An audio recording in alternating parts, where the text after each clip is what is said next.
राजेश जी और सभी पार्टिसिपेंट्स को मेरा नमस्कार। नमस्कार सर।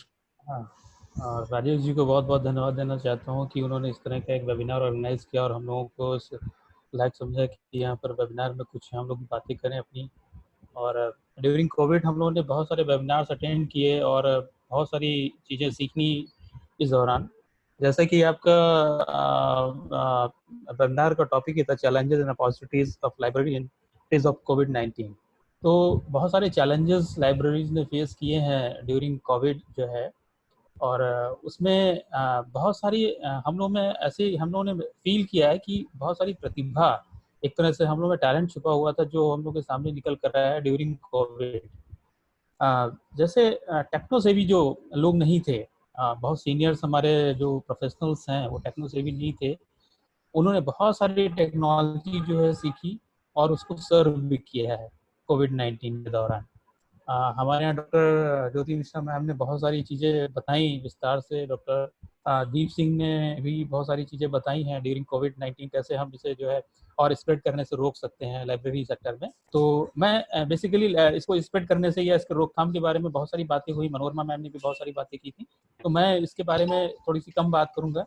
और बहुत सारा गवर्नमेंट ने भी प्रचार किया है इस दौरान कि कैसे कैसे हम इसको स्प्रेड करने से रोक सकते हैं। हालांकि जैसा जो फिगर सामने आ रही है, आज हम रोज टीवी न्यूज़ में देखते हैं कि जो कितना पेशेंट बढ़ रहा है पर डे जो है इंक्रीज कर रहा है कितना।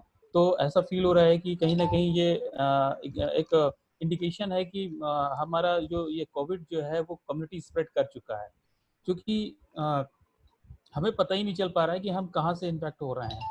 तो इसमें सिर्फ यही एक उपाय है कि हम इससे बचाव करें, हाथों को सैनिटाइज करते रहें, हाथों को जितने बार हो सके उतने बार धोएं और चीज़ों को और अपने चेहरे को और अपनी आँख को या अपने इस तरह की चीज़ों को छूने से बचें। तो ये एक मेन उपाय है।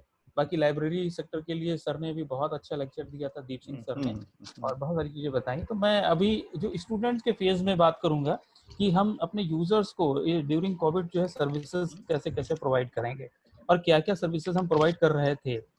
तो खास तौर से एक बहुत बड़ी प्रॉब्लम है पूरी इंडिया में। तकरीबन 75% लाइब्रेरीज जो है वो ट्रेडिशनल सिस्टम ऑप्ट करती हैं। पूरा वहाँ पर ट्रेडिशनल सिस्टम है, हम लोग बुक्स इशू रिटर्न करते रहे हैं। और जहाँ तक स्टेट्स की बात करते हैं, स्टेट्स के पास बहुत छोटा फंड होता है जिसके कारण हम बहुत सारी टेक्नोलॉजी जो है अडॉप्ट नहीं कर पाते अपनी लाइब्रेरीज में। राजेश जी भी समझ रहे होंगे, बहुत सारे लोग जो पैनलिस्ट हैं यहाँ पर वो भी इस बात को समझ रहे होंगे कि हमारी एक बहुत फंड को लेकर बहुत बड़ी प्रॉब्लम रहती है जब हम ऑटोमेशन में जाते हैं या ई रिसोर्सेज कंटेंट में जाते हैं। वहाँ पर इस तरह की प्रॉब्लम होती है कि हम अपने यूजर्स को कैसे सेटिस्फाई करें एक छोटे से फंड में। तो कोविड के दौरान हमारे पास में बहुत सारी ऐसी अपॉर्चुनिटीज आई और हमने पूरे वर्ल्ड को एक तरह से वेब को जो है खंगाला और देखा कि बहुत सारे ऐसे प्लेटफॉर्म्स निकल कर आए जो ओपन एक्सेस थे और उसमें इतना बड़ा बड़ा कलेक्शन था कि मैं इमेजिन नहीं कर सकता हूँ। मैं अपनी लखनऊ यूनिवर्सिटी में बहुत सारे स्कॉलर्स हैं, बहुत सारे स्टूडेंट्स थे और उन्होंने जब भी मैंने एक अपने लेवल पर ही एक प्रयास किया था, छोटा सा एक व्हाट्सएप ग्रुप बनाया स्टूडेंट्स का और उनसे एक मैंने ओपन फॉर ऑल कर रखा है कि उनको कोई भी अगर प्रॉब्लम है, किसी भी तरह की रिक्वायरमेंट आती है तो वो हमें व्हाट्सएप के थ्रू जो है अपनी बुक की या अपना जो भी रिसोर्स है या आर्टिकल है, जिस तरह की भी रिक्वायरमेंट आती है वो हमें अपना रिक्वेस्ट भेज सकते हैं। तो हम लाइब्रेरियंस का जो बहुत बड़ा एक प्लेटफॉर्म है, बहुत जितने भी लाइब्रेरियंस से कहीं ना कहीं किसी एक कंसोर्शिया से जुड़े हुए हैं, किसी एक प्लेटफॉर्म से जुड़े हुए हैं, किसी एक सोशल नेटवर्क से जुड़े हुए हैं और एक दूसरे से कहीं ना कहीं इंटरेक्ट करते हैं।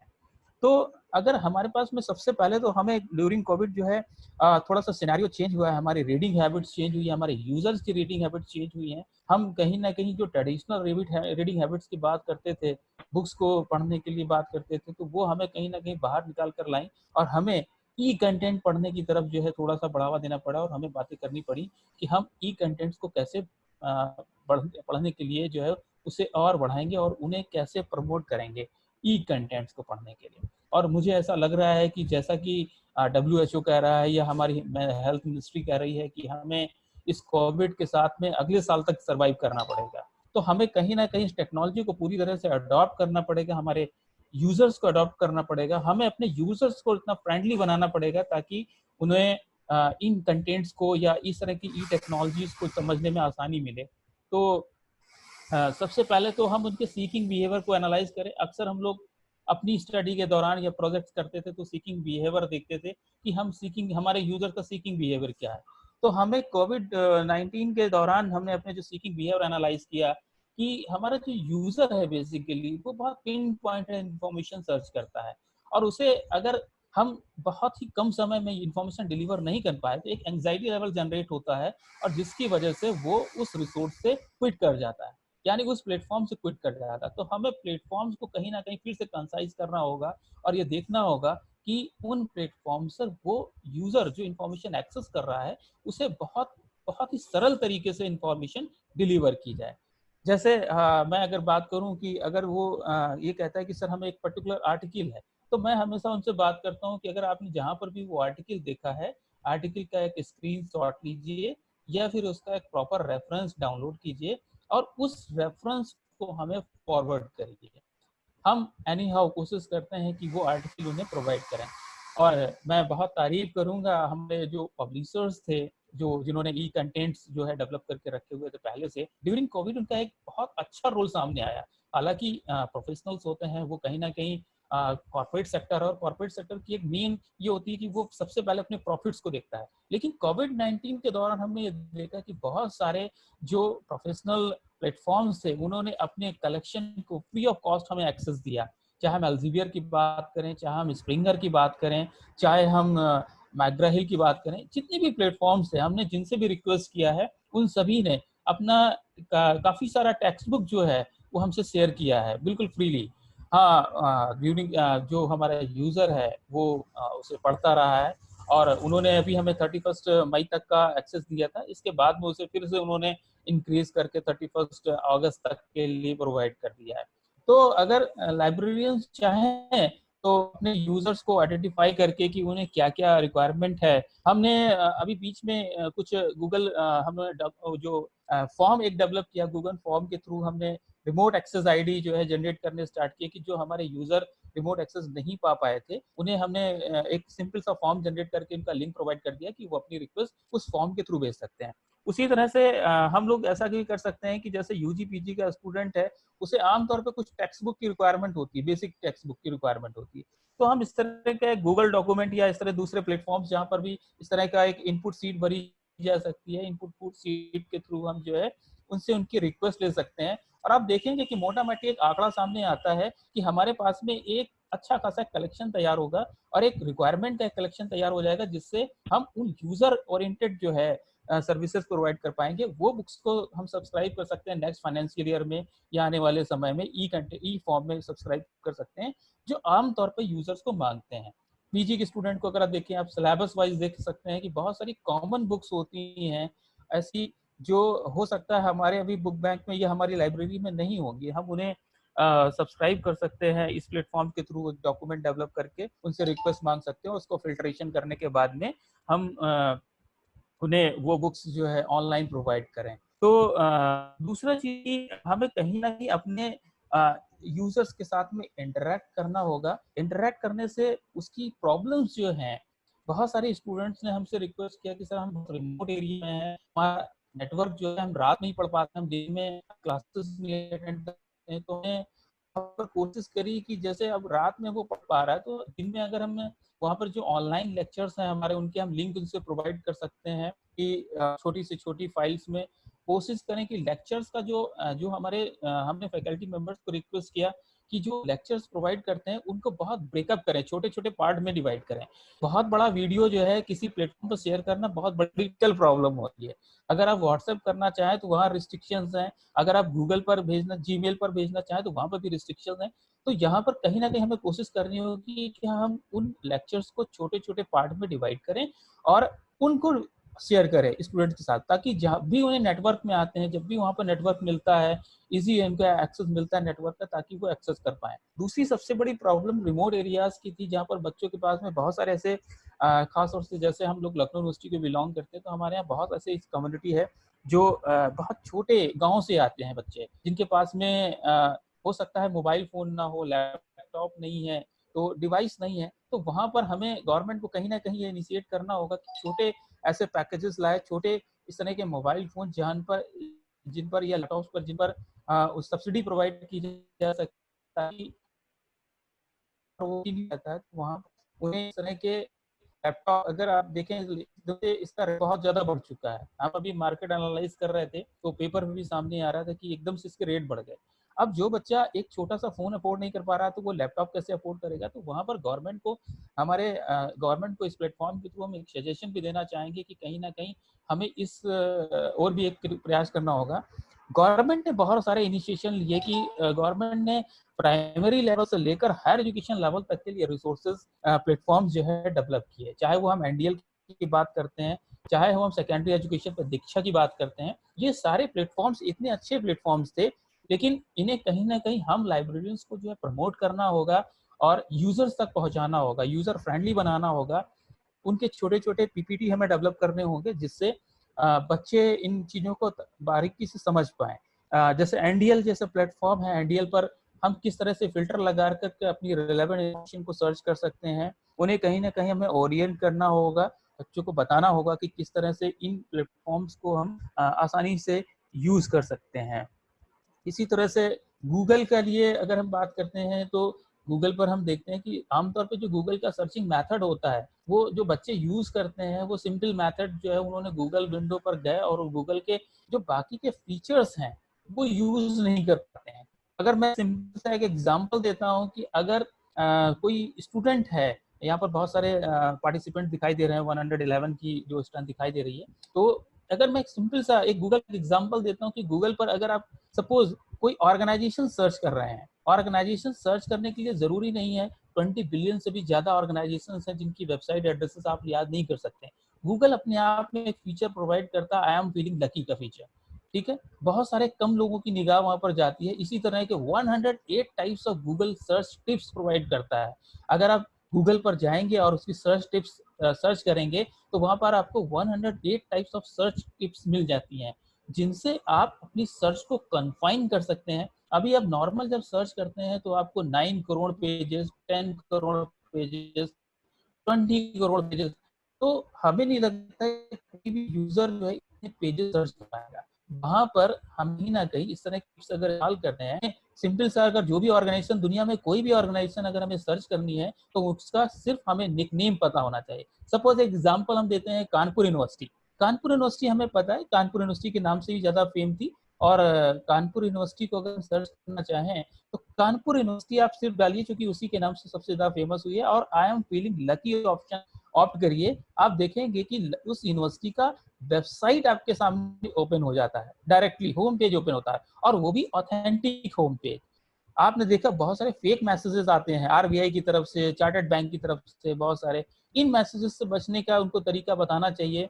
इसी दौरान मैंने ये भी देखा कि बहुत सारे बच्चे जो है परेशान हुए कि उनके पास में कहीं से मैसेज आ गया कोई कि हम इस तरह का कोई आपको ऑफर प्रोवाइड कर रहे हैं। तो इस तरह के जो मैसेज आते हैं, इस तरह के जो उनसे कैसे बचना चाहिए, तो हमें कहीं ना कहीं यूजर्स को अपने अवेयर करना होगा, बताना होगा और उनके छोटे छोटे ओरिएंटेशन प्रोग्राम हम इन प्लेटफॉर्म्स के थ्रू, जो जूम है या गूगल मीट्स के थ्रू या वेबिनार के थ्रू या वेबएक्स के थ्रू जो है हम ऑर्गेनाइज कर सकते हैं। और अभी जैसे हम इस तरह के वेबिनार्स को ऑर्गेनाइज करने के लिए हमें कहीं ना कहीं जूम को सब्सक्राइब करना होता है। तो हम अगर छोटे छोटे ओरिएंटेशन करते हैं और ओरिएंटेशन के लिए हमें गूगल उसको सब्सक्राइब करने की जरूरत नहीं पड़ती है, हम फ्री प्लेटफॉर्म पर जा सकते हैं। फ्री प्लेटफॉर्म के थ्रू हम आधे घंटे, 30 मिनट, 25 मिनट का एक ओरिएंटेशन प्रोग्राम, एक ग्रुप बनाए हम अपने स्कॉलर्स का, स्टूडेंट्स का, और ग्रुप वाइज हम अपने को देखें कि हमें उन्हें क्या क्या चीज़ें बतानी हैं और हम उन्हें क्या क्या चीज़ें और बता सकते हैं। जैसे थोड़ा सा आज मुझे लगता है समय हमारे पास में कम भी है, तो मैं बहुत सारी साइट्स के बारे में यहाँ डिस्कस नहीं कर पाऊंगा। और पीपीटी के थ्रू अगर मैं बताता तो वहाँ पर बहुत सारे साइट्स ऐसी होती जो ओपन सोर्स साइट्स हैं, जिनसे बच्चे जो है, अगर सपोज कीजिए आप, हम लाइब्रेरियंस की रिस्पॉन्सिबिलिटी है कि हम उन ओपन सोर्स साइट से जो है जो भी मटेरियल, हमें यूजफुल मटेरियल मिल रहा है, हम उन्हें डाउनलोड करके उन्हें प्रोवाइड कर सकें। यहाँ पर भी कहीं की कॉपीराइट की प्रॉब्लम नहीं आती है। अक्सर लाइब्रेरियंस की ये इशू रहता है कि कॉपीराइट की प्रॉब्लम होगी, हमने कहीं से डाउनलोड कर लिया और हम किसी को प्रोवाइड कर रहे हैं। तो ये फोरम के थ्रू अगर हम कोई इन्फॉर्मेशन डिलीवर कर रहे हैं, उसमें कहीं पर भी कोई फंडिंग इन्वॉल्व नहीं हो रही है, कहीं पर कोई फी इन्वॉल्व नहीं हो रही, तो कहीं पर भी कॉपीराइट का कोई इशू नहीं है, क्योंकि ऑलरेडी वो इन्फॉर्मेशन ओपन प्लेटफॉर्म पर है। तो ओपन प्लेटफॉर्म पर सिर्फ हम उसे एक बाईपास दे रहे हैं, एक पाथ प्रोवाइड कर देते हैं उस यूजर को कि वो उस इंफॉर्मेशन को एक्सेस कर पाए। कैसे उसे एक्सेस करना है, तो हम एक प्लेटफॉर्म की बात करते हैं, bookSC.org। bookSC.org एक अपने आप में एक बहुत बड़ा प्लेटफॉर्म है और इस पर करीब 4 करोड़ से भी ज्यादा जो है रिसोर्सेज अवेलेबल हैं सिर्फ बुक्स के। और इसके अलावा 4.5 करोड़ के करीब करीब जो है आर्टिकल्स प्रोवाइड करती है ये ऑर्गेनाइजेशन। और ये वॉलेंट्री ऑर्गेनाइजेशन है जो हम लाइब्रेरियंस एक साथ मिलकर इसे जो है बनाते हैं। हमारे पास में जो कलेक्शन है आप अपनी रिपोजिटरीज के साथ शेयर कर सकते हैं और दूसरे लोग उसके साथ में रिपोजिटरी शेयर करते हैं, जिसको जो चीज़ ज़रूरत होती है वो वहाँ से डाउनलोड कर सकता है। इसी तरह के बहुत सारे प्लेटफॉर्म आज के डेट में अवेलेबल हैं जो बच्चे इनका यूज़ करते हैं। इसी के साथ साथ ड्यूरिंग कोविड मैंने देखा कि जितने भी पब्लिशर्स हैं, अगर आपने एज ए लाइब्रेरियन अगर एक भी रिक्वेस्ट मेल किया हुआ है उनको कि हमें एक ट्रायल एक्सेस प्रोवाइड कर दीजिए या हमें कुछ एक बुक बैंक का जो है हमारे यूजर्स के अकॉर्डिंग कोई बुक बैंक प्रोवाइड कर दीजिए, तो उन्होंने बिना किसी डिले के जो है उन्होंने ये चीज़ें प्रोवाइड की हैं। तो हम अपने यूजर्स को अगर अभी भी हमने अगर ये नहीं किया है तो हमें कहीं ना कहीं इन चीज़ों पर जाना होगा कि हमने उनसे रिक्वेस्ट करके। और यहाँ पर कोई शर्म की बात नहीं है कि हम उनसे क्या क्या मांग रहे हैं। मालवीय जी ने पूरी बीएचयू जो है भीख मांग कर खड़ी कर दी थी, तो हम अपने यूजर्स के लिए एक बहुत छोटी सी भीख तो मांग ही सकते हैं। और भीख मांगने, इस तरह की भीख मांगने से हम कहीं ना कहीं छोटे नहीं हो जाते हैं, हमें हमारा बड़प्पन दिखाई देता है और हम कहीं ना कहीं अपने यूजर्स के लिए बहुत सारी मदद करेंगे इस तरह से। तो सभी पैनलिस्ट को मेरा बहुत बहुत धन्यवाद। बहुत सीनियर पैनलिस्ट थी हमारी, मनोरमा जी मैडम थी, ज्योति मिश्रा मैम जो हमारी सीनियर कलीग हैं वो भी थी और उन्होंने बहुत सारी चीज़ें बताई। दीप सिंह सर ने बहुत कोविड के दौरान कैसे हम बचाव करेंगे। एक चीज़ उसमें सर मैं और थोड़ा सा जोड़ना चाह रहा था कि अभी एक चैम्बर इस तरह के गवर्नमेंट ने जो है एक इनिशिएट किया है कि हम वहाँ पर जो है अल्ट्रा वायलेट रेज जो है डेवलप होती है उस चैम्बर के अंदर, जिसमें हम किसी भी चीज को 2 से 4 घंटे अगर रख देते हैं तो वो उस वायरस को जो है रिमूव कर देता है। तो इस तरह के चैम्बर अगर हम ये परचेस कर सकते हैं तो वो हाँ सर, जी मैं सर। बीच में बोलना चाहूंगा। अभी जी जी एनआईटी इलाहाबाद में डॉक्टर नितीश कुमार साहू ने मुझे शेयर किया था, एक बॉक्स रखा है सर्कुलेशन काउंटर पे, बुक्स उसमें रखा जाता है, देन उसके बाद में रिसीव किया जाता है। तो एक डिवाइस ऑलरेडी इंस्टॉल हो चुका है, वो मैं दिखाना चाहता था। एक डिवाइस इसका एक जो है, मैंने उनसे इंफॉर्मेशन मांगा एनआईटी इलाहाबाद के लाइब्रेरी डॉक्टर नितीश कुमार जी की लाइब्रेरी में। सो वो ऑलरेडी आ चुका है। मेरी एमएनआईटी के में अंदर काफी ऐसे गेट एंट्रेंस पे टनल्स बनाए जा रहे हैं, मैन्युफैक्चरिंग किया जा रहा है एमएनआईटी में, और वो लाइब्रेरी में डिपार्टमेंट्स में तो लगेगा ही, जहाँ कंप्यूटर सेंटर की लैब्स है वहाँ पे भी, बट और गवर्नमेंट को भी सप्लाई किए जाएंगे। धन्यवाद। जी जी। हाँ, तो गवर्नमेंट को कहीं ना कहीं हमें रिक्वेस्ट करना होगा इस तरह के लाइब्रेरीज के लिए, खासतौर से इस तरह के चैम्बर प्रोवाइड करने के लिए कि वो अगर इस तरह के हमें चेक कर सकती है तो हम बहुत, चूंकि मैं सर ने जैसा बताया कि एक प्रोसीजर सर ने अपनाया था कि मंडे में जो किताबें आती हैं उसे हम नेक्स्ट मंडे में इशू करते हैं। तो हमारे पास कभी कभी ऐसा एक यूजफुल रिसोर्स होता है, सपोज कोई ऐसी पर्टिकुलर बुक है जो हमारे पास में मंडे में आई है और हम उसे, नेक्स्ट यूजर हमारा क्यू में है तो हम उसे बहुत दिन होल्ड में नहीं रख सकते हैं। तो उस कंडीशन से बचने के लिए इस तरह के चेम्बर्स हमारे बहुत काम आते हैं, जिसमें हम 2 से 4 घंटे में डिसइंपैक्ट करके जो है इन किताबों को इशू रिटर्न कर सकते हैं। क्योंकि सर कहीं ना कहीं हम सभी पैनलिस्ट इस बात से सहमत होंगे कि हम जो ट्रेडिशनल लाइब्रेरी सिस्टम है उसको कहीं इग्नोर नहीं कर सकते हैं। उसका कोई हमें अल्टरनेट अभी नजर नहीं आता है। चाहे हम लैंगस्टर सर की बात करें, उन्होंने बहुत पहले पेपरलेस सोसाइटी की बात की थी, लेकिन अभी तक हम लोग पेपरलेस सोसाइटी की तरफ बढ़ नहीं पाए हैं, क्योंकि हमारा ट्रेंड है, एक ह्यूमन टेंडेंसी है कि हम किस तरह से बुक्स को पढ़ते हैं। लेकिन ड्यूरिंग कोविड जो है हमें थोड़ा सा ट्रेंड चेंज करने को जरूर मिला। हमने कोशिशें करी कि हम अपने ई कंटेंट को पढ़ना सीखें और ई कंटेंट की तरफ हमारा रुझान बढ़े। ठीक है, इसके साथ ही साथ हम ई कंटेंट की तरफ जब पढ़ते हैं तो वहां पर हमें कहीं ना कहीं एक और स्ट्रेस भी सामने आता है कि हम बहुत देर तक ई कंटेंट पर ध्यान ना दें।